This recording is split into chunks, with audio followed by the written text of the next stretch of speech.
प्रिय बच्चों, आज का बहुत ही महत्वपूर्ण टॉपिक है रिप्रोडक्शन, जो हर एक एग्जाम में आता है। और ह्यूमन रिप्रोडक्शन बहुत ही महत्वपूर्ण टॉपिक है, आपको हर परीक्षा में मिलता है ये। और बता दें कि बहुत ही महत्वपूर्ण टॉपिक है, चाहे जो भी एग्ज़ाम हो। तो चलिए शुरुआत करते हैं ह्यूमन रिप्रोडक्शन की। तो रिप्रोडक्शन जो होता है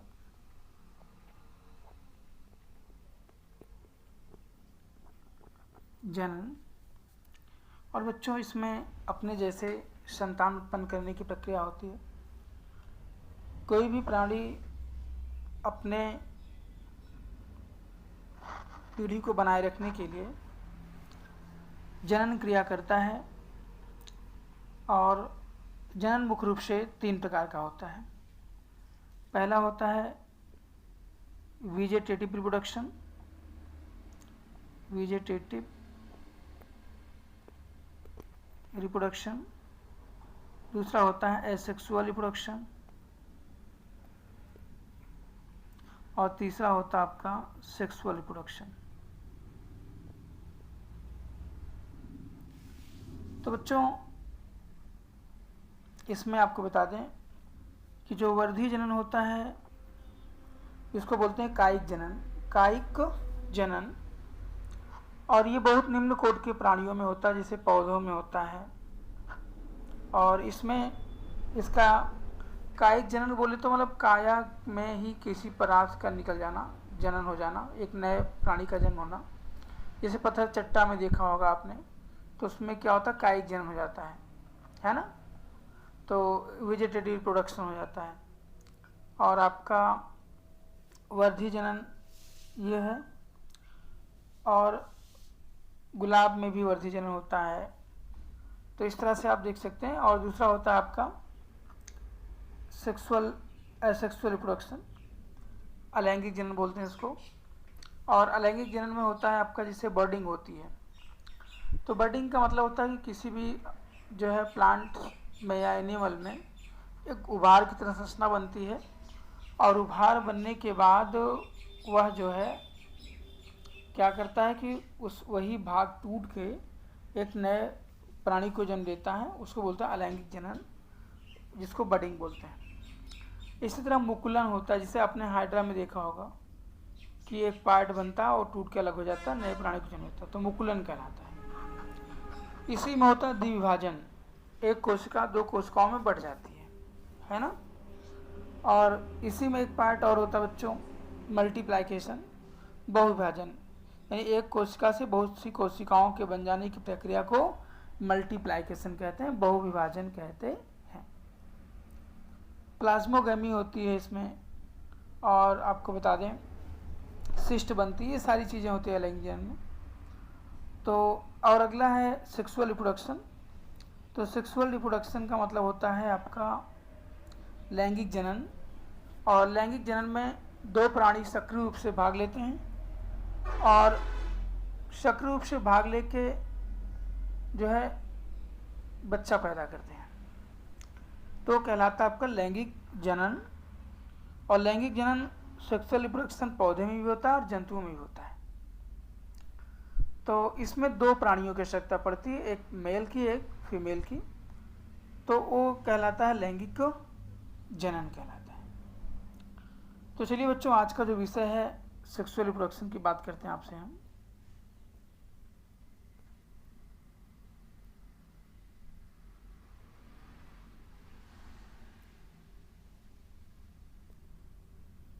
तो बात करें इसमें, तो इसमें आपका जैसे मनुष्य के रिप्रोडक्शन की बात करते हैं मनुष्य के, तो नर जनन अंग जो प्रमुख रूप से होते हैं बच्चों, उसमें आपका जैसे मान लीजिए सबसे जो महत्वपूर्ण होता है वो विषण होता है। क्या होता है? विषण होता है। 2 विषण होते हैं बच्चों, ये विषण है। और यहाँ पे एक होती है, एक वाहिनी होती है जिसको वास डिफरेंस कहते हैं, और जिसको हम बोलते हैं वास डिफरेंस। और जहाँ पे मिलती हैं यहीं पे पीनस का निर्माण होता है, जो आप पीनस कहते हैं, लिंग कहते हैं। तो बच्चों बताएं, तो विषण कोश जो है जिसमें विषण बंद रहता है, इसी के अंदर होते हैं। तो आपको बता दें कि जो विषण कोश होता है यही शुक्राणुओं का निर्माण करता है, और विषण में ही जो मेल के सेक्स हार्मोन्स होते हैं, सेक्स हार्मोन्स का निर्माण होता है। एंड्रोजेंस हार्मोन्स होते हैं, एंड्रोजन जिसे मर्दों का हार्मोन्स कहते हैं, ठीक है ना। तो बच्चों, और ये जो विषण कोश होता है ये दो होते हैं और शरीर गुहा के बाहर लटकते रहते हैं। आपको बता दें कि विषण कोश एक थैलीनुमा संरचना होती है, थैले की तरह होती है, और ये दोनों टांगों के बीच लटका रहता है सीसन के अधर पार्ट पर। तो ये इसकी बाहरी जो भाग होता है ना, उस पर ढीली पतली रोमयुक्त त्वचा होती है, और ये विषण होता है, इसी में निर्माण होता है। और आपको बता दें कि विषण कोश शरीर के बाहर क्यों रहता है। ये क्वेश्चन आता है कि विषण कोश शरीर के बाहर क्यों लटकता रहता है। तो आपको बता दें कि हमारी जो बॉडी होती है उसका टेम्परेचर होता है आपका 37 सेंटीग्रेड, और विषण कोश को चाहिए होता है 35 सेंटीग्रेड, क्योंकि ऊपर वाले की गजब कारीगरी है, मानो एक प्रकृति की विस्तृत संरचना है, खूबसूरत संरचना है। तो 37 सेंटीग्रेड बॉडी का टेम्परेचर होता है, काफ़ी गर्म होता है बॉडी हमारा, हम लोग गर्म रुधिर वर्ग के प्राणी हैं, और विषण को चाहिए 35 सेंटीग्रेड तापमान। इसीलिए यह जो है उदर गुहा के बाहर लटकता रहता है। और आपको बता दें कि 35 से 30 सेंटीग्रेड तक का तापमान विषण के लिए बहुत महत्वपूर्ण होता है। अगर 30 से 35 सेंटीग्रेड का तापमान रहेगा तो विषण का खूब निर्माण होगा, और आदमी जब विषण से भरपूर रहेगा तो बच्चा खूब पैदा करेगा, धुआंधार पैदा कर सकता है। जैसे पहले के ज़माने के लोग धोती वोती पहनते थे ना, तो खूब बच्चा पैदा करते थे, 5-7 बच्चे। और आज के जो जीन्स वाले आ गए ना, जीन्स पहन के घूम रहे हैं, शरीर को हवा चाहिए विषण के निर्माण के लिए, विषण कोश को, और आप 4-4, 5-5 कपड़े पहन लेंगे और जीन्स पहन लेंगे तो बच्चा पैदा होगा ही नहीं, विषण कम बनेगा। तो 35 से 30 सेंटीग्रेड तापमान की जरूरत पड़ती है। और आपने देखा भी है कि ये विषण कोश ठंडियों में ना, जब ठंडी ज़्यादा पड़ती है ना तो ये सिकुड़ जाता है, यानी उदर गुहा के पास पहुंच जाता है, पेट के पास पहुंच जाता है, उदर गुहा के लटक चिपक जाता है, ठंडी में चिपक जाता है। लोग टोते रहते हैं, अरे कहाँ गया यार। और जब गर्मी आती है तो यही विषण कोश नीचे आ जाता है। जब नीचे आ जाता है तो क्योंकि गर्मी से बचने के लिए बॉडी का टेम्परेचर बढ़ जाता है, तो थोड़ा हवा लग जाए इसलिए वो क्या होता है, नीचे फैला रहता है। तुम्हारी बात समझ गए। तो इतना तापमान की आवश्यकता पड़ती है विषण को बनाने के। और बच्चों, जब ये विषण जब शुक्राणु का निर्माण करता है तो ये शुक्राणु धीरे धीरे ये वास जो है डिफरेंस के माध्यम से शुक्राणु आगे बढ़ता है, और यहाँ पर जाकर ये पीनस में जाता है। कहाँ जाता है? पीनस में। और जब पीनस में जाता है तो वहीं से क्या करता है, ये बाहर निकल जाता है। और जो मनुष्य का जो लिंग होता है, आपको बता दें कि ये जो जैसे टेस्टिस की बात करें तो ये मनुष्य में 4-5 सेंटीग्रेड लंबा होता है और 4 से 5 सेंटीमीटर लंबा होता है बच्चों, और इसका वजन होता है 20 से 25 ग्राम, 20 से 25 ग्राम होता है इसका वजन होता है इसका। और बच्चों ये विषणकोष जब बच्चा माँ के पेट में रहता है 4-5 महीना, तो उसके पेट के अंदर रहता है, यानी उदर गुहा के अंदर रहता है। और जब वह पैदा हो जाता है ना, तो धीरे धीरे क्या होता है, बड़ा होने लगता है और बड़ा होकर लटक जाता है। और आपको बता दें कि इसी में सेटोली कोशिकाएं होती हैं जो शुक्राणुओं का पोषण करती हैं। और आपको बता दें कि वास डिफरेंशिया जो होती है ये 40 सेंटीमीटर लंबी होती है। कितनी होती भैया? 40 सेंटीमीटर लंबी होती है और एक आंशिक रूप से कुंडित नलिका होती है। इसी को बोलते हैं शुक्रवाहिनी। शुक्रवाहिनी बोले तो शुक्राणु को ले जाने वाली वाहिनी, जैसे हंस वाहिनी है ना, जो हंस के माध्यम से जाए, सिंह वाहिनी सिंह के माध्यम से जाए। तो ऐसे ही बच्चों यहाँ शुक्रवाहिनी, शुक्राणुओं को ले जाने वाली वाहिनी हो गई शुक्रवाहिनी। और ये मिलकर यहाँ पे शुक्राणु में इजैकुलेटरी फ्लूइड बनाती है और वहाँ से चिकना पदार्थ होता है बच्चों। और स्खलन नालिका 2 सेंटीमीटर लंबी पतली संरचना होती है। और जो प्रोस्टेट ग्रंथ के, यहीं पे प्रोस्टेट होता है बच्चों, प्रोस्टेट होता है, ठीक है ना। और प्रोस्टेट के माध्यम से जो है बाहर निकलती है। और आपको बता दें कि इसमें जो ये प्रोस्टेट होता है इधर के माध्यम से जाता है, ये आपका जो शुक्राणु है इधर से प्रवेश करता है। और पुरुषों में जो हम अगर बात करें बच्चों पीनस की बात करें तो पीनस समझते हैं, लिंग, ये पीनस है। ये पुरुषों में पाया जाने वाला एक बेलनाकार हर्षण, इरेक्टाइल में खड़ा होने वाला, टाइट होने वाला हर्षण मैथुनांग अंग है। और यह त्वचा से ढका होता है। इसमें 3 भाग होते हैं, सीसन मूल ये कहते हैं, सीसन मूल ये हो गया।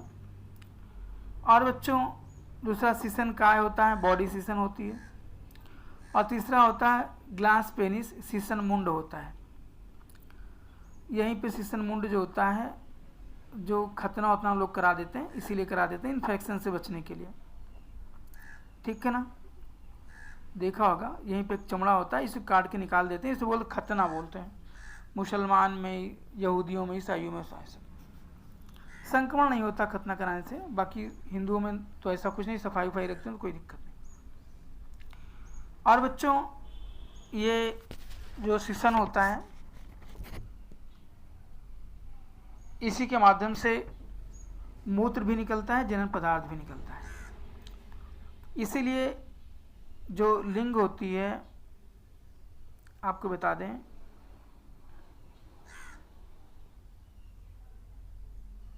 अगला पेज लेते हैं बच्चों।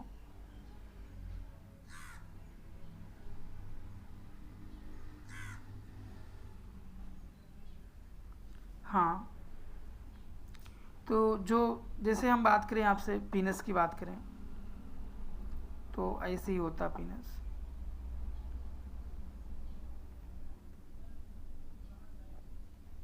संरचना पार्ट बना लेते हैं इसे।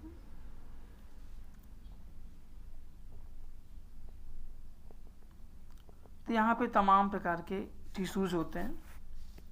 जैसे यहाँ पे आर्टरीज होती है, क्या होती है? आर्टरीज होती है, धामने बोलते हैं।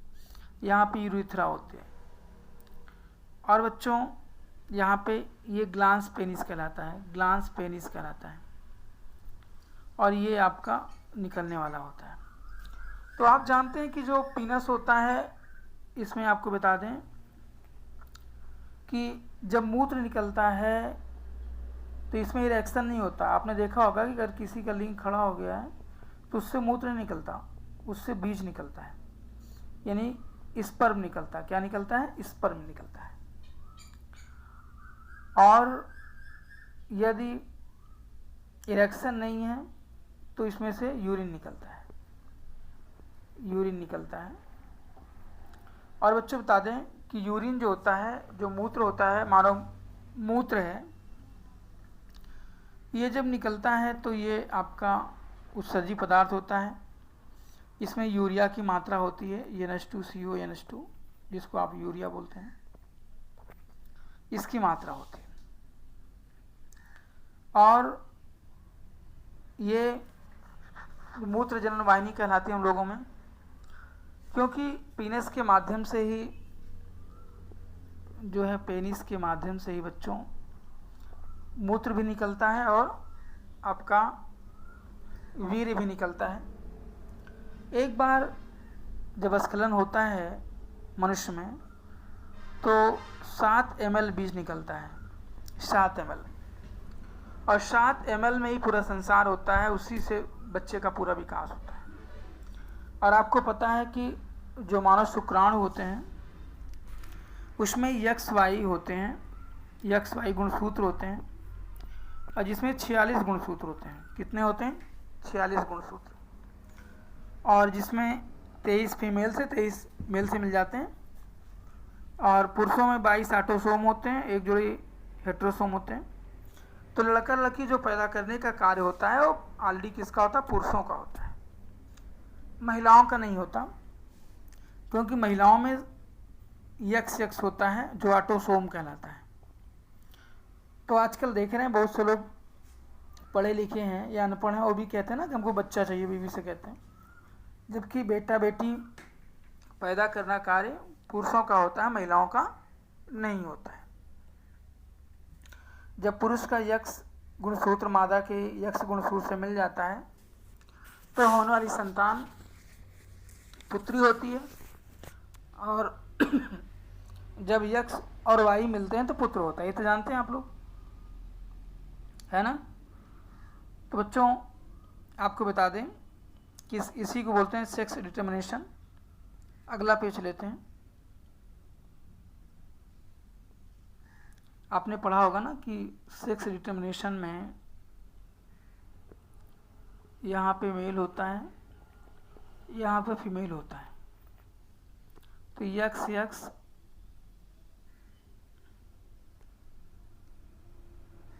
यहाँ पे जो मेल होगा और ये फीमेल है, तो मेल में X और Y, फीमेल में XX होता है। और ये जब जुड़ते हैं ना, जब XX जुड़ जाता है तो X होता है और XY होता है, और यहाँ पे जब जुड़ेगा तो X और Y हो जाएगा, और यहाँ जुड़ेगा तो X और X होता है। बच्चों ये 50% का रेशियो होता है। समाज में 50 और 50% के हिसाब से होना चाहिए, यानी 50% लड़के होना चाहिए, 50% लड़कियां होना चाहिए। लेकिन आज देखते हैं अनुपात बराबर नहीं है। पुरुषों की संख्या महिलाओं की अपेक्षा ज़्यादा है लड़कों की संख्या, क्योंकि जो वायु गुणसूत्र होता है वो सक्रिय होता है, एक्टिव होता है, तेज होता है और छोटा होता है, और सेक्स क्रिया में जल्दी भाग लेता है। इसीलिए जो है समाज में लड़कों की संख्या ज़्यादा है। अगर अपने देश की बात करें लिंगानुपात की तो 1000 पुरुषों पर 927 महिलाएं हैं। ठीक है ना? और बच्चों जब सेक्स क्रिया होती है तो जो अगले पेज की बात करते हैं,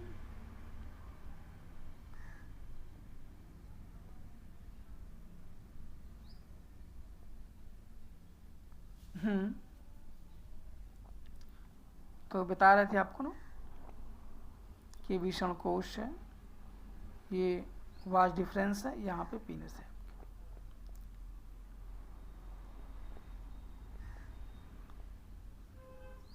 ठीक, ऐसे देखेंगे ज़्यादा ठीक रहेगा, नहीं भूल जाएंगे आप। तो मान लीजिए कि इधर से जब विषण कोश से निकलता है विषण, तो वाज डिफरेंसिया में जाता है, तो यहाँ से बीच जाएगा और यहाँ पे सेक्स क्रिया का मूड बनेगा, निकल जाता है। अच्छा ठीक। जैसे कुछ बच्चों जानते हैं कि कुछ लोग रोगी होते हैं, तो उसमें जैसे गंदी फिल्में हैं या कहानियाँ हैं या हमेशा सेक्स कंडीशन होती है, तो इनमें से ये जो बीज होता है ना, शुक्राणु होता है, इससे निकल जाता है, और जिसी को हम बोलते हैं नाइट फॉल। नाइट फॉल के माध्यम से शुक्राणु बाहर निकल जाता है। और शुक्राणु का अप्राकृतिक रूप से निकलना तो खतरनाक है ही। और आपको पता है पिविटरी टाइम होता है बच्चों, एक पुरुष में जो शुक्राणु का पूर्णता निर्माण होता है 11 साल, 11-12 साल में हो जाता है पुरुषों में, और महिलाओं में 11 साल एमसी। तो जब ये जो आपका विषण है ये प्राथमिक सेक्स करेक्टर है, प्राथमिक लैंगिक लक्षण यानी प्राइमरी सेक्सुअल करेक्टर है। विषण का पाया जाना यह सिद्ध करता है कि आप पुरुष हैं, आप मर्द हैं।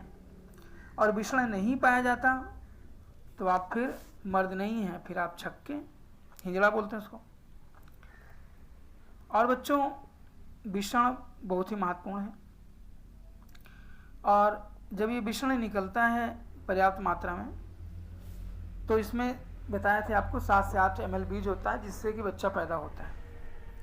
अगर बीज की संख्या कम हो गई तो बच्चा पैदा नहीं होता है, या जल्दी बच्चे नहीं होते। आपने सुना किसी की शादी हो जाती है, 3-4 साल बीत जाते हैं, उसके बाद भी बच्चे पैदा नहीं होते।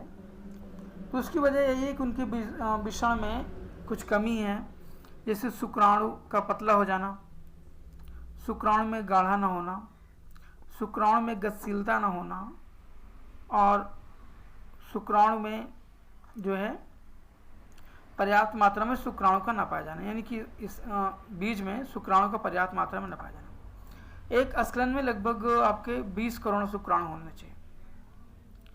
तो जब ये पर्याप्त मात्रा में रहते हैं तभी सेक्स क्रिया में भाग लेते हैं तो बच्चा पैदा हो जाता है। और जिसकी आदत गंदी हो जाती है बच्चों, है ना, तो वो हस्त मैथुन वगैरह करते हैं, तो इससे क्या होता है बड़ा इफेक्ट पड़ता है, और उसकी बॉडी में शुक्राणु बहुत महत्वपूर्ण होते हैं, जब नष्ट हो जाएंगे तो कमज़ोर हो जाएगा। जिसके लिए तमाम प्रकार की बातें सिखाई जाती हैं कि आप ये करिए, हस्तमैथुन नहीं होगा, ठीक है ना। और अगर किसी के पास एक शुक्राणु है तो एक शुक्राणु है तो कोई दिक्कत नहीं है, उससे भी शिशु का निर्माण होता है, बच्चा पैदा कर सकता है आदमी। जब हम एक किडनी के सहारे जी सकते हैं, हाँ, अगर एक किडनी है तो जीते नहीं है लोग, जीते हैं। 2 आँखों में एक आँखें अगर आपकी नष्ट हो गई, काना हो गया या आँखें नहीं हैं, तब भी आप दिखेंगे, लेकिन अच्छे से नहीं देख पाएंगे, पूर्णतः ताकतवर नहीं रहेंगे आँख के दम पे। तो ऐसे अगर एक शुक्राणु अगर आपकी बॉडी में है बच्चों, तो आप जो है यानी एक विषण कोष है शुक्रा से, तो आप पूर्णतः मजबूत नहीं हैं, यानी कुछ ना कुछ आपके अंदर स्टेबिलिटी रहेगी, ठीक है ना। कम बच्चा पैदा कर पाएंगे या तो जल्दी नहीं पैदा कर पाएंगे, इस तरह से कंडीशन बनती है। और आपको बता दें कि ये शुक्राणुओं को, शुक्रवाहिनी को, वानिबाज डिफरेंशिया को काट कर वेसेक्टोमी करते हैं। आपने सुना होगा नसबंदी, नसबंदी या शुक्रवाहिनी।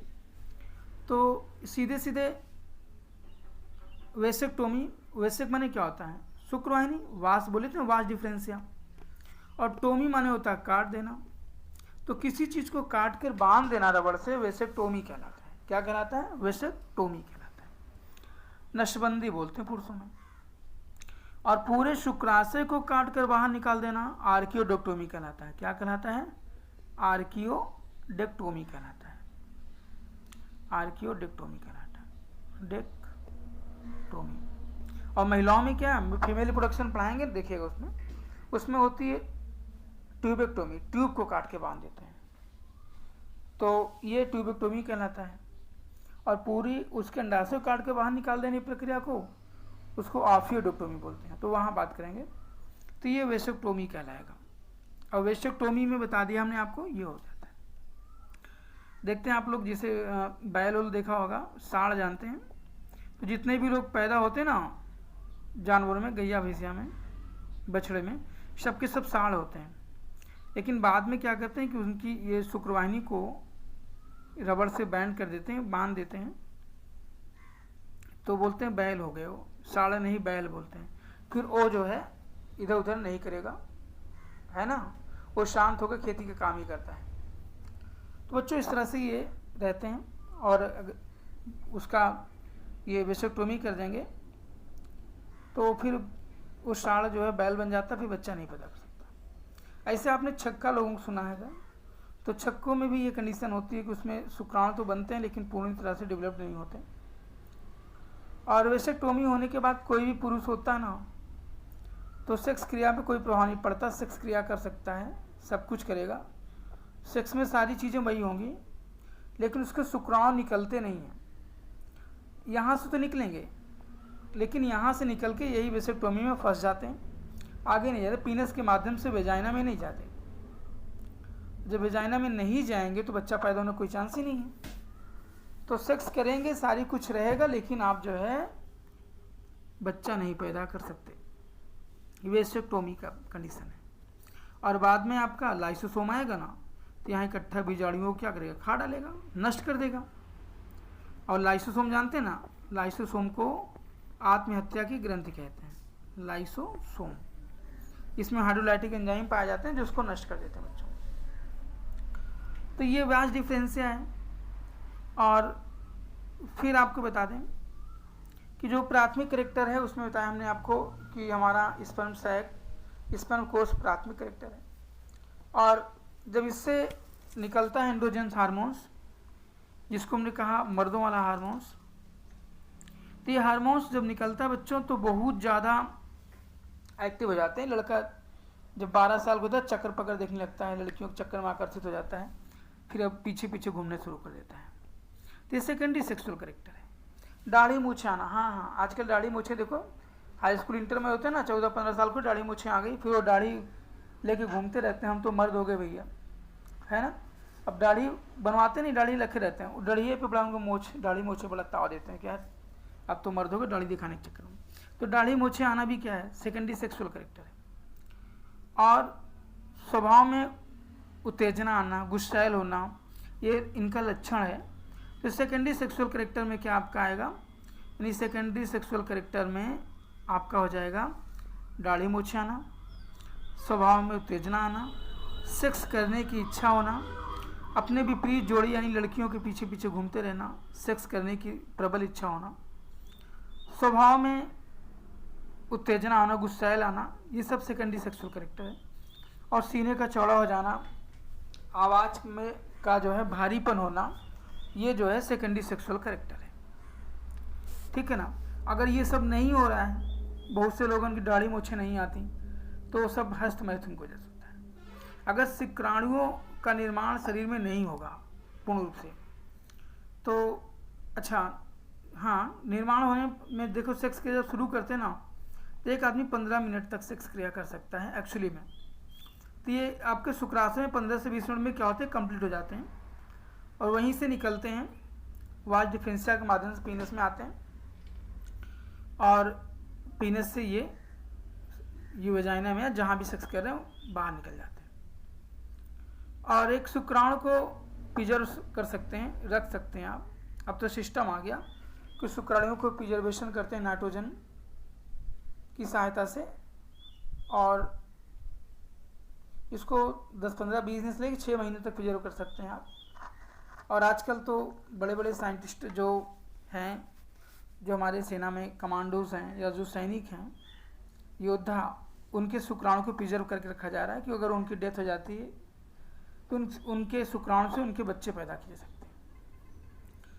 और बच्चों, आप तो एक भी जानते हैं कि गैया भैंसिया में देखते हैं ना कि आजकल गांव में सिस्टम है कि पहले के ज़माने में तो गैया वैया लेके जाते थे ना, तो बचपन में हम लोग देखते थे ना कि एक गैया जब गर्म होती, पूरे गांव के 4-5 लड़के लाठी लेके पहुंच जाते, चल भैया गैया ले चल रहे हैं। और इसमें वो हालत सारा जब चढ़ता ना, हाथ पैर तोड़ के आते थे, बड़ी दिक्कतें होती थी। लेकिन आजकल क्या देखा कि गाय भैंस के लिए सीवन आते हैं डॉक्टर लेके, प्रिजर्व किए रहते हैं, उसी को डाल देते हैं, गैया प्रेग्नेंट हो जाती है। और भारत की गाय की बात तो बता दें आपको कि यहाँ पे सबसे ज़्यादा दूध देने वाली है ये आपका फ्रीजन है, हेल्सियन फ्रीजन है, डेनमार्क का, ये के साढ़ से बीज से बनाया गया है।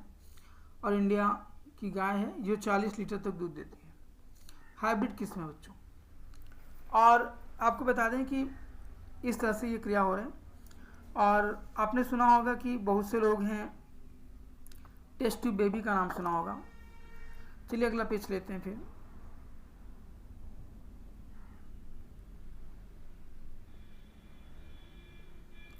तो बच्चों देखो, टेस्ट ट्यूब बेबी जो होता है, टेस्ट ट्यूब बेबी में अक्सर महिलाओं में होता है ऑलरेडी, लेकिन टेस्ट ट्यूब बेबी जैसे कुछ महिलाओं का यूट्रस ठीक नहीं है या बच्चेदानी का मुंह टेढ़ा हो गया है, फैलोपियन ट्यूब एक्टिव नहीं है, काम नहीं कर रही है, तो उसमें टेस्ट ट्यूब बेबी का इस्तेमाल करते हैं। या कभी कभी पुरुषों में पता चला कि उसके शुक्राणु में कमी है, सेक्स क्रिया ठीक से नहीं कर पा रहे हैं, तो उनके लिए भी डॉक्टर लोग बताते हैं कि सेक्स क्रिया यमसी जैसे 28 दिन की होती ना, तो उसी के आसपास सेक्स क्रिया करें। 14वें दिन के पास अंडोत्सर्ग क्रिया होती है। बहुत से लोग शादी के 3-4 साल भी होने के 10 साल 20 साल भी जाते बच्चे नहीं पैदा कर पाते, तो उनके लिए डॉक्टर से बताते हैं। और ज़्यादा दिक्कतें देखते हैं ना, तमाम प्रकार के सेक्सोलॉजिस्ट डॉक्टर होते हैं, जो आप तमाम नीम हकीम, खतरे में जान या बाबा रहमानी है ना से मिलें, तो सब होता है बच्चों। और जहाँ बीज की बात आती है तो शुक्राणु आपके लिए बहुत ही महत्वपूर्ण है। और शुक्राणु नष्ट होने के कई कारण हैं, और जितना शुक्राणु नष्ट होगा उतना आपके अंदर कमजोरी भी आ सकती है, तो इसको बचा के रखना चाहिए। और कुछ लोगों को टॉयलेट के माध्यम से निकल जाता है। बहुत से लोग टॉयलेट जाते हैं ना, तो वहाँ पे काफ़ी देर तक रखते हैं, तो कब्ज होती है उनको, और जब कब्ज होती है तो कब्ज में काफ़ी समय लगाते हैं, तो वहाँ पे जो है उनके टॉयलेट के माध्यम से यानी कि यूरिन के माध्यम से ये निकल जाता है शुक्राणु, तो उनकी भी कमजोरी की एक वजह होती है ना। जब पेट दबाएंगे तो शुक्राणु पे प्रेशर पड़ता है, तो वहाँ से निकल जाते हैं, स्पर्म कोश से ज़्यादा यूरिन खींचते हैं। और बच्चों जो प्रोस्टेट की बात करते हैं, तो प्रोस्टेट ही एक ऐसा जो है सहायक अंग है पुरुषों का, प्रोस्टेट, कि जो वीर और शुक्राणु को अलग करता है। और वीर का 60% भाग जो है वो प्रोस्टेट उसका निर्माण करता है। और जब ये प्रोस्टेट धीरे धीरे नष्ट हो जाता है या खराब हो जाता है, तो हो जाता है प्रोस्टेट कैंसर। क्या हो जाता है? Prostate cancer. और पुरुषों का बड़ा खतरनाक सेक्स रोग है ये प्रोस्टेट कैंसर। और सिफिलिस हो जाता है, गोनेरिया हो जाता है, पुरुषों में होता है सब। तो प्रोस्टेट जब कैंसर हो जाता है तो फिर आदमी मरने की कंडीशन में आता है, फिर बूंद बूंद करके पेशाब निकालता है या पेशाब रुक जाती है, तमाम दिक्कतें आती हैं। ये प्रोस्टेट है, ये शुक्राणु को भी निकालता है और वीर को निकालता है, और एक समय में एक ही को निकालता है। तीसरा बच्चों प्रोस्टेट काम करता है। अब महिलाओं में से जो ज़्यादा होता है ब्रेस्ट कैंसर होता है, और ब्रेस्ट कैंसर समझते हो ना, स्तन कैंसर होता है। और ज़्यादातर ये स्तन कैंसर को जब महिलाएं खुद होती हैं या उनके साथी जो जोड़े होते हैं, उनके जो समझ गए ना पति या जो फ्रेंड वगैरह होते हैं, वो लोग ब्रेस्ट का गलत इस्तेमाल करते हैं और जिसमें कैंसर हो जाता है। और कैंसर क्या होता है? कोशिकाओं की नियंत्रित वृद्धि को कैंसर कहते हैं। बस कैंसर का मतलब इतना समझिए कि कोशिकाओं की अनियंत्रित वृद्धि को कैंसर कहते हैं, है ना। अरे कोई आपका सिंपल कोशिका है, कोई आपका वहीं पे जो है दबा रहा है 6 महीने तक, तो वहाँ पे क्या हो जाएगा, कोशिकाएं ज़्यादा बढ़ जाएंगी, गांठ बन जाएगी, ट्यूमर बन जाएगी और वहीं पे हो जाएगा कैंसर। तो ऐसे पुरुषों में आपका ये कैंसर बच्चों जो हम बता रहे थे आपको कि प्रोस्टेट कैंसर, और महिलाओं में ब्रेस्ट कैंसर, ठीक है ना। इस तरह से होता है। अब आपसे हम बात करते हैं कि अगला पेज लेते हैं। तो कुछ और बात करते हैं सेक्स से संबंधित कि कुछ नई चीज़ें। ये सहायक हमने बताया, प्रोस्टेट हो गई, काउपर्स ग्रंथ हो गई बच्चों। तो जिससे पुरुषों में सेक्स के समय प्रोस्टेट तो बता दिया कि पहला सहायक में आपकी 3 है, जिसको आप याद करने के लिए याद कर सकते हैं, पीसीएस याद कर सकते हैं। पीसीएस, पी से प्रोस्टेट ग्लैंड, प्रोस्टेट ग्लैंड। दूसरा सी से हो गया आपका काउपर्स ग्लैंड, काउपर ग्लैंड। और तीसरा हो गया सेमिनल वेसाइकिल्स, सेमिनल वेसाइकिल, ठीक है बच्चों। तो प्रोस्टेट ग्रंथ ने बताया कि इसमें बीज का 25 से 30% भाग जो है, जो पुरुष निकालता है, 25 से 30% तक शुक्राणु का निर्माण करता है। और एक खास बात है बच्चों की ये हल्का अम्लीय है और इसका स्राव जब आदमी सेक्स क्रिया करता है, जब इरेक्शन होता है लिंग में, तो इससे एक स्राव निकलता है जो शुक्राणुओं को अम्लीय द्रव है और उसको सक्रिय बना देगा। और इसमें कुछ एंजाइम होते हैं, proteolytic enzyme, pepsinogen enzyme, amylase, हाइड्रोल्यूनिडेज, फास्फेटेज, और ये जो होते हैं ये क्या करते हैं कि उसको शुक्राणु को सक्रिय बनाते हैं। और बच्चों 40 से 45 साल की उम्र जब होती है, 40 से 45 साल की उम्र में प्रोस्टेट ग्लैंड फूलकर बड़ी होती है, जिससे मूत्र मार्ग पर दबाव पड़ता है और मूत्र त्याग करने में बाधा आती है ना। तो मूत्र त्याग की प्रक्रिया धीरे धीरे होना चाहिए, लेकिन बहुत से लोग हैं चल भैया बचपन में देखते हैं चल हमसे आगे जाइए क्या, तो ये सब करना ठीक नहीं है, नहीं तो बाद में प्रोस्टेट हो जाएगा, फिर बूंद बूंद करके गिराएंगे पेशाब। और बता दें कि मनुष्य में का जो बीज होता है उसमें फ्रैक्टोज होता है, और फ्रैक्टोज जो होता है बच्चों फार्मूला C6H12O6, C6H12O6, ये केवल शुक्राणु में होता है और आपका गुड़ में होता है। इसलिए कहते हैं गुड़ बहुत गर्म होता है, गुड़ खाएंगे तो निकल जाएगा शुक्राणु, तो ज़्यादा गुड़ नहीं खाना चाहिए, थोड़ा बहुत खा सकते हैं, ज़्यादा नहीं, ठीक है ना। और ये जब किसी के साथ बलात्कार हो जाता है तो फ्रैक्टोज चेक किया जाता है, तो कंफर्म होता है क्या। अगली दूसरे नंबर की बात करते हैं पीसीएस में काउपर्स की। तो काउपर्स ग्रंथ बच्चों एक जोड़ी होती है और प्रोस्टेट ग्रंथ के ठीक पीछे होती है, और ये यूरेथ्रा स्रावित करती है, और इसका एक क्षारीय द्रव निकलता है। क्या निकलता है? क्षारीय द्रव।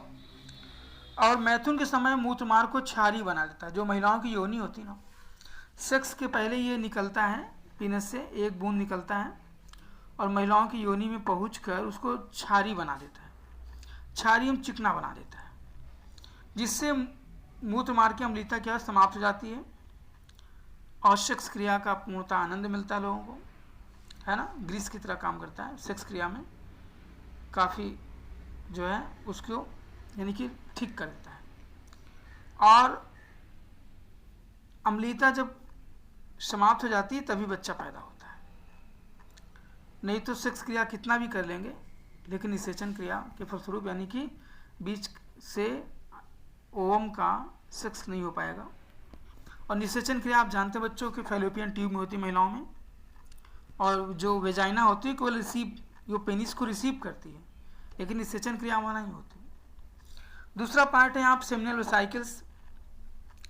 तो यह शुक्राशय क्षारीय द्रव बनाता है जो वीर का 80% भाग, वीर का 80% भाग ये बनाता है आपका, ठीक है बच्चों। और आपको बता दें कि इसमें फ्रैक्टोज शर्करा होती है। फ्रैक्टोज शुक्राणुओं को ऊर्जा प्रदान करता है। प्रोस्टाग्लैंडिन्स होती है जो योनि को संकुचन को प्रेरित करता है और बीज का स्कंदन करता है। हमें बताना है फ्रैक्टोज शुक्राणुओं के अतिरिक्त, नोट कर लीजिएगा पॉइंट को, फ्रैक्टोज शुक्राणुओं के अतिरिक्त शरीर में कहीं भी नहीं बनता, अतः शुक्राशयी द्रव के अतिरिक्त यह कहीं नहीं मिलता, इसलिए बलात्कार के मामलों को सुलझाने में इसका प्रयोग किया जाता है। और बच्चों ये जो वीर होता है एक लैंगिक सहायक तरल पदार्थ होता है और शुक्राणुओं को पोषण कर उसको सक्रिय करता है, और नर की यूरेथ्रा तथा स्त्री की योनि को अम्लीयता उदासीन करता है। और एक क्वेश्चन पूछा है बच्चों पीसीएस में कि वीर का पीएच मान क्या होता है। वीर जो होता है इसका पीएच मान, पीएच का मान होता है power of hydrogen, hydrogen ion concentration इसका कॉमनली कॉल्ड पीएच, यानी किसी भी बिलियन में उपस्थित हाइड्रोजन आयनों की संख्या को पीएच मान कहते हैं। तो इसका पीएच मान 7.3 होता है, 7.3 से 7.5 होता है। और मैथुन के समय स्त्रियों में जनन पथ को स्नेहक प्रदान करता है, यानी कि एक तरह से ग्रीस या तेल का कार्य करता है वीर्य आपका। और बच्चों बता ही दिया था हमने कि पुरुषों में 13 से 16 वर्ष की उम्र में पूर्णता हो जाता है, 12 साल में शुरू होते हैं और उसके बाद ये सारी प्रक्रियाएं होती हैं। तो ल्यूटनाइजिंग हार्मोन निकलते हैं, FSH फॉलिकल स्टिमुलेटिंग हार्मोन्स निकलते हैं। तो ये पुरुषों के प्रमुख जो थे ये सारी चीज़ें थी। और आपको बता दें जो वीर्य होता है उसमें आपको बताया कि 20 से 30% प्रोस्टेट से निकलता है, 80% सेमिनल साइकिल से निकलता है और इस तरह से कंप्लीट हो जाता है। और वीर्य में शुक्राणु होते हैं। तो बच्चों आपके लिए बहुत ही महत्वपूर्ण टॉपिक था ये जो है मानव सेक्स ऑर्गन्स। और अगर ये वीडियो पसंद हो तो बच्चों लाइक और शेयर करना, ज़्यादा से ज़्यादा लोगों को बताना। और सेकेंडरी सेक्सुअल कैरेक्टर ने बता ही दिया आपको कि आवाज़ का जो है ना, पतला या भारी होना, जननांगों का विकास, बालों का निकलना, है ना। तो इस तरह से सेकेंडरी सेक्सुअल कैरेक्टर थे। और प्राइमरी तो प्रमुख आपसे बता दिया ना कि वो आपका शुक्राणुस्राव का पाया जाना है। तो बच्चों इस तरह से ये आपका टॉपिक ख़त्म होता है। अब आपसे हम जो है कुछ क्वेश्चन करते हैं। पेज बदलते हैं ज़रा सा। तो पहला क्वेश्चन लेते हैं कि मनुष्य में या पुरुषों में प्राथमिक सेक्सुअल कैरेक्टर कौन से हैं, यानी प्राथमिक लैंगिक अंग कैरेक्टर कौन सा है, प्राथमिक सेक्सुअल। दूसरा, पुरुषों में द्वितीयक लैंगिक लक्षण कौन सा होते हैं। तीसरा, वीर्य में कौन सा कार्बोहाइड्रेट स्पेशली पाया जाता है जिसके माध्यम से बलात्कार की जानकारी मिलती है। अगला बच्चों, जनन कितने प्रकार के होते हैं। पुरुषों में शुक्रवाहिनी को काटने की प्रक्रिया को क्या बोलते हैं। और अगला क्वेश्चन आपको बता दें कि विविपेरस प्राणी किससे कहते हैं। विवन बच्चा देने वाली, विविपेरस माने होता है बच्चा देने वाली। बीवी माने समझते हैं ना, गाँव में बोलते हैं बीवी, तो बीवी माने वाइफ को बोलते हैं। तो विविपेरस का मतलब होता है बच्चा देने वाली। तो इसमें कौन कौन से होते हैं, उधर एग्जाम्पल बताना आपको। अगला क्वेश्चन बच्चों कि मनुष्य के शुक्राणु के परिपक्वन के लिए कितने सेंटीग्रेड तापमान की आवश्यकता पड़ती है। अगला क्वेश्चन, बॉडी टेम्परेचर कितने सेंटीग्रेड का होता है। और बता दें कि ये जो शुक्राणु का नपुंसकता बढ़ने का कारण क्या है बच्चों। तो नपुंसकता बढ़ने का जो कारण है, जो मनुष्य नपुंसक हो जाते हैं ना, बच्चा नहीं पैदा कर पाते, बंद हो जाते हैं आज के, तो इसका एक कारण ये भी है कि तंग कपड़े पहनना, ज़्यादा गर्म कपड़े पहनना गर्मी में नपुंसकता ला देगा। जो जीन्स वीन्स पहन रहे हैं ना, अधिक गर्मी में वीर्य और शुक्राणु की संख्या बहुत कम हो जाती है। तो तंग कपड़े ना पहने, ऐसे कपड़े पहने जिससे हवा लगती रहे और शुक्राणु का निर्माण हो। जीन्स कपड़े पहनना, डबल ट्रिपल कपड़े पहनना, इससे शुक्राणु की संख्या घट जाती है और बंधता उत्पन्न हो जाएगी, अर्थात नपुंसकता आ जाएगी। ठीक है ना। और अगला क्वेश्चन बच्चों कि मनुष्य में गुणसूत्रों की संख्या कितनी होती है। और कितना सेंटीग्रेड कम तापमान की जरूरत पड़ती है शुक्राणु को शरीर से परिपक्वन होने के लिए। एक बार स्खलन में कितने ml शुक्राणु बाहर निकलता है। अगला बच्चों आपसे बात करें कि जो बता रहे थे पुरुष आपका एंडोजेनस हार्मोन्स, जो पुरुषों के हार्मोन्स कहलाते हैं या मर्दों का हार्मोन्स कहते हैं ना, किसको बताया आपको, अभी हमने बताया प्रोजेस्टेरॉन को। और इसी हार्मोन्स पर दाढ़ी मोछें आती हैं लोगों में, है ना। तो इस तरह से बच्चों ये टॉपिक था आपका। कुछ चीज़ें और बता देते हैं कि सबसे ज़्यादा प्रोजेस्टेरॉन जो निकलता है कुत्तों में निकलता है, इसलिए कुत्ते जो हैं जहाँ देखो ना टांग उठा के पेशाब करते रहते हैं और कर कर के अपना एरिया निर्धारित करते हैं कि मेरा क्षेत्र ये मेरा क्षेत्र है ना। कुछ अजीब बातें बताते हैं आपको जो कभी कभी एग्जाम में आती हैं। एक क्वेश्चन और बता देते हैं आपको, फिर आगे चलते हैं। कि पुरुषों के पूरे शुक्राशय को काटकर बाहर निकालने की प्रक्रिया को क्या कहते हैं। देखो, शुक्रवाहिनी को काट के बांधने को वेसेक्टोमी बोलते हैं, लेकिन पूरा शुक्राशय काट के बाहर निकालेंगे तो उसको क्या बोलेंगे। वीडियो को आपने ध्यान से सुना होगा, बता देंगे। चलिए थोड़ी सी कुछ क्वेश्चन, अजीब क्वेश्चन करते हैं, नई चीज़ें कर लेते हैं आपसे। कि वेल और हाथी दो ऐसे स्तनधारी हैं जिनमें विषणकोश नहीं पाए जाते। विषणकोश होता ही नहीं है। इनके विषणकोश हमेशा उदर गुहा के अंदर रहते हैं, उदर गुहा के अंदर, पेट के अंदर रहते हैं। और एक बात सर बता दें, कुत्ता जानते हैं ना, कुत्तों में विषणकोश जो है सीजनल होते हैं। जब कार्तिक का महीना आता है, जब उनका सेक्स का टाइम होता है, तो विषणकोश विकसित हो जाते हैं, अन्यथा विकसित नहीं रहते। है ना गजब क्वेश्चन, यानी कुत्ते भी अजीब होते हैं।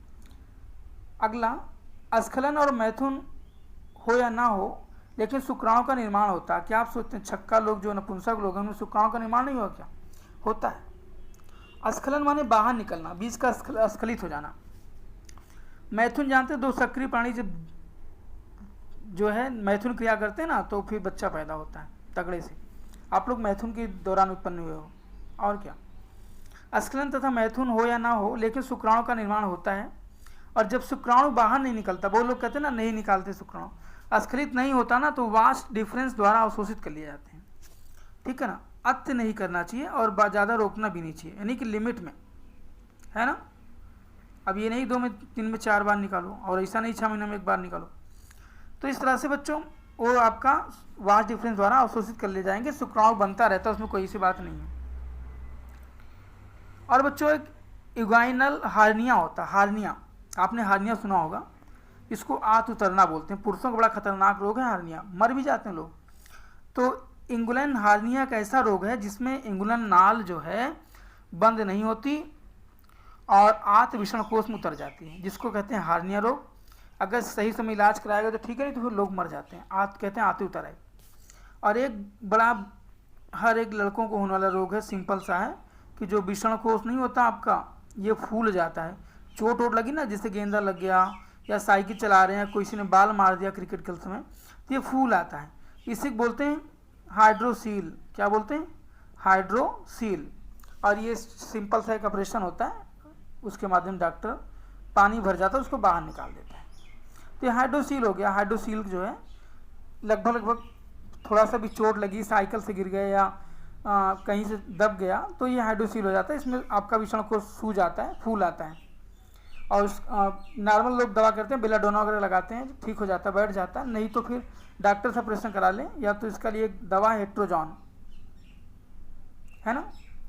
या भाई हम डॉक्टर तो है नहीं, मास्टर हैं, इसलिए आप डॉक्टर से मिलिए, है ना। और बच्चों अगला करते हैं कि पक्षियों में केवल एक अंडाशय पाया जाता है, ठीक है ना। और हमने बता ही दिया आपको कि विषणकोश अस्थायी तापस्थली अंग हैं, जो शरीर के ताप से 2-3 सेंटीग्रेड ताप कम चाहिए इनको।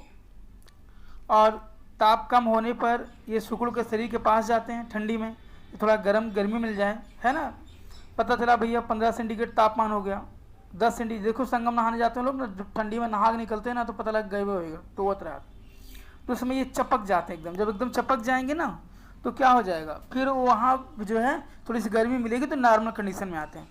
तो इनका तापमान कम होने पर ना शरीर के पास जो पहुँच जाते हैं, सिकुड़ जाते हैं। और गर्मियों में क्या होते हैं, लटक जाते हैं, कि शरीर ताप के बराबर ना रहे बल्कि उससे कम हो जाए, तो नीचे लटक जाते हैं, हवा लग जाती है, ठीक ठाक रहते हैं। तो यह क्रिया बिना किसी विराम के होती रहती है, क्योंकि शुक्राणु शरीर के ताप से 2-3 सेंटीग्रेड तापमान कम चाहिए। तो बच्चों इस तरह से हमने आपको काफ़ी टॉपिक बता दिया है। तो इसी के साथ हम अपना जो है ये वीडियो समाप्त करते हैं। और बच्चों अगर आपको ये वीडियो पसंद आया हो तो इसको जो है प्लीज़ लाइक और सब्सक्राइब करें, लाइक करें, सब्सक्राइब करें और शेयर करें, ठीक है। तो जय हिंद, जय भारत।